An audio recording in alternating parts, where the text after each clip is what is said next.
And the voice of the Dodgers, Charley Steiner, joining us. How much sleep did you get last night? Not a lot. Well, You know, it was one of those, you take it home and you try to say, all right, it's over now. Then try to tell your brain that it's over now. And then knowing I'm going to have to get up at the crack of dawn to spend some time with you today. Good morning. Good morning. Do you judge your own call?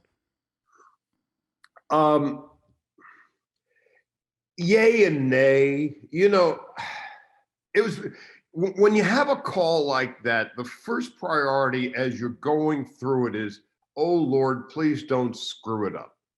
And then when you get to a concluding point where, all right, now I can shut up and lay out, then I know I've done pretty well. Aaron Boone was the first one where it was like, whoa.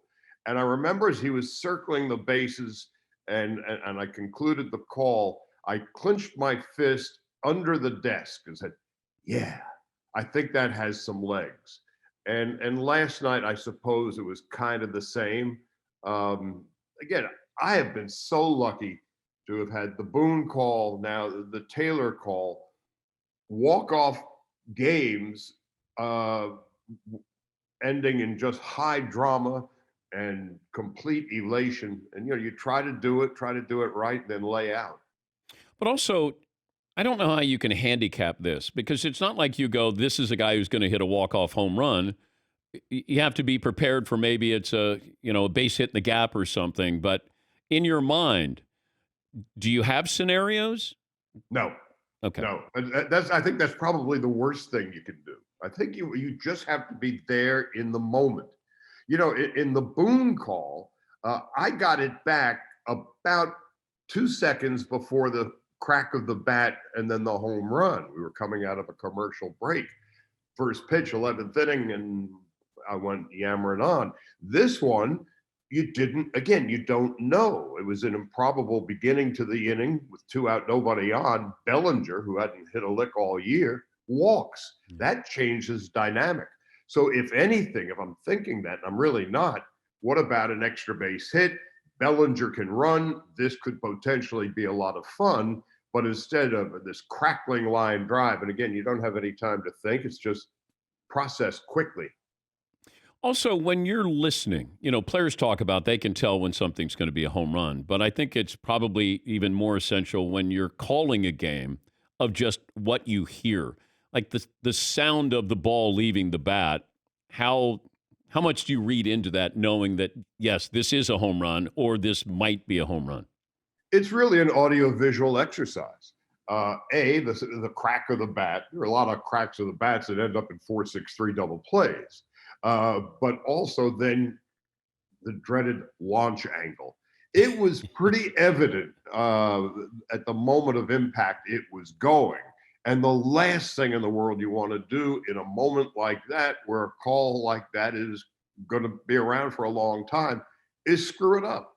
So you want to be on top of it, but you don't want to oversell it for fear of, uh-oh. The last thing in the world a play-by-play guy wants in a big moment is an uh-oh. Have you had an uh-oh? Oh, I've had a career of uh-oh. You just did. I guess that's another one. Because, we were watching the Red Sox with Stanton hit the ball off the Green Monster, and the camera made it look like, oh, my God, that's gone. And It wasn't just the Yankees announcer, John Sterling, but I think ESPN had the call as well that everybody thought it was gone. Stanton thought it was gone. But like the camera framed it in a way, it was like, oh, my God, it's going to go out of the ballpark.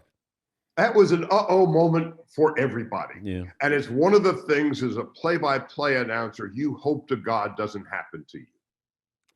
How do you sum up this Dodger team, the difference, or how formidable are they this year as opposed to last year?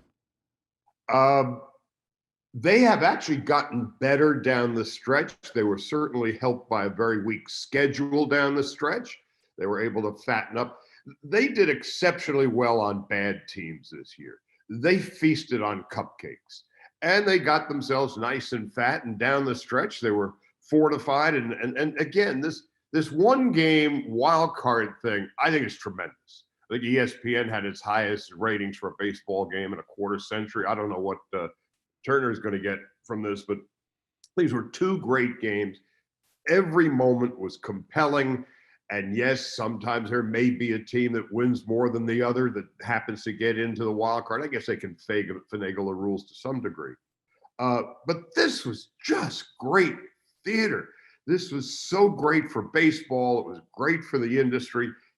And at the other end of all this, it's the Dodgers and Giants. It's great.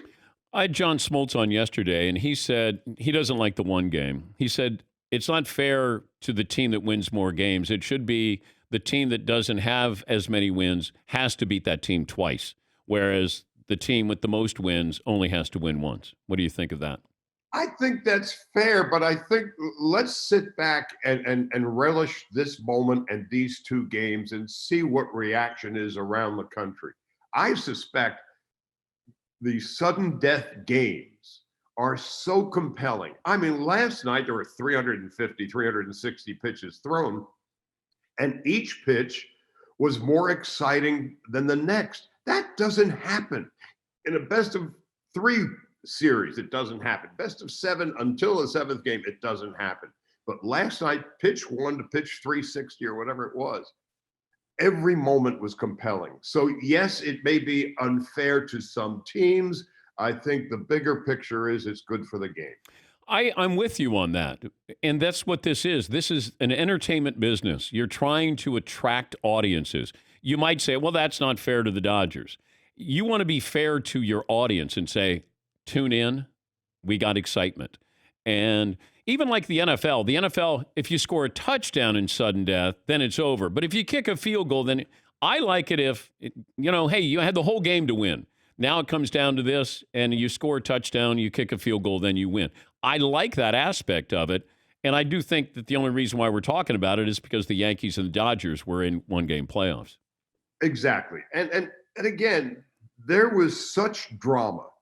And Dodger Stadium, I'm very lucky to have announced there for 17 years. It was Yankee Stadium before that. It is so loud and so dramatic and so visual. And each moment, each pitch built to yet another series of emotions until finally the bubble would burst. I don't know how many mixed metaphors I just threw in there.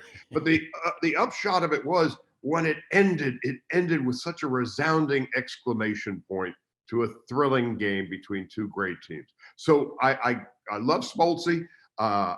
Most of the time I agree with him. But in this case, I think I learned something over the past 48 hours. The way the Yankees and Red Sox finished up their season, two great competitors, and the Dodgers and the Cardinals, who go back to playing one another since the 1890s. This was just great Hollywood theater. Charlie, great to talk to you again, and have fun this series coming up. I'm sure you will. And great job last night. Thank you, Dan. That's Charley Steiner, play-by-play voice of the Dodgers on AM 570 LA Sports.